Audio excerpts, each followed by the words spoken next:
The Santa Cruz Beach Boardwalk is an integral and beloved part of California's entertainment history and pop culture. The seaside amusement park has provided countless visitors with endless excitement, big thrills, and treasured memories. The park has also been a popular spot for Hollywood filmmakers, having appeared in films such as Harold and Maude, Clint Eastwood's Sudden Impact, Bumblebee, and Killer Clowns from Outer Space.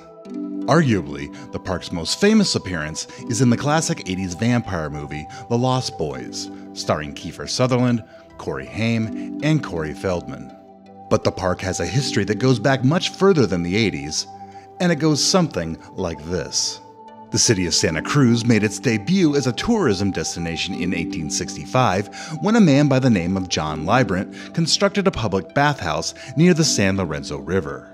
As similar businesses began to pop up in the area, so did restaurants, photograph stands, and other shops. By the end of the 1800s, a promoter by the name of Fred W. Swanton began making plans to build the Neptune Casino and a boardwalk in Santa Cruz.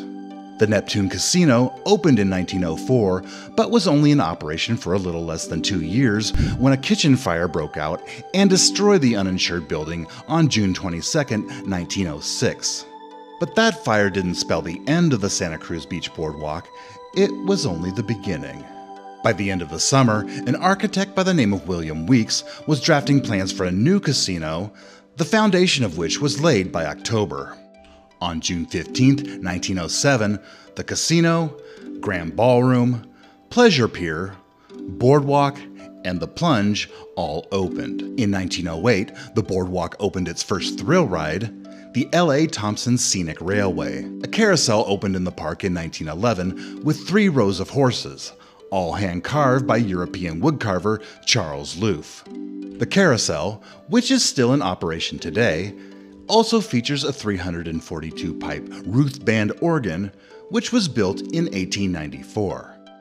After some convincing from Loof's son Arthur, the boardwalk replaced the L.A. Thompson Scenic Railway with a wooden roller coaster, named the Giant Dipper, which opened on May 17, 1924. Pryor and Church, the team that built the Giant Dipper at the Santa Cruz Beach Boardwalk, went on to build the Giant Dipper at Belmont Park in San Diego in 1925. To find out more about that, check out Episode 9, Belmont Park and Recreations, or A Brief History of Belmont Park. In the past 100 years, millions of visitors have taken a ride on the Santa Cruz Beach Boardwalk's popular Giant Dipper roller coaster, which has been designated as a National Historic Landmark, along with the carousel. In 2021, more than a century after its creation, the boardwalk and Coconut Grove continue to draw throngs of visitors, with more than 30 rides, 4 arcades, midway skill games, miniature golf, bowling, food vendors, and more than 15 gift shops. The Santa Cruz Beach Boardwalk is a California treasure and an entertainment institution that is here to stay. Hey, quiet.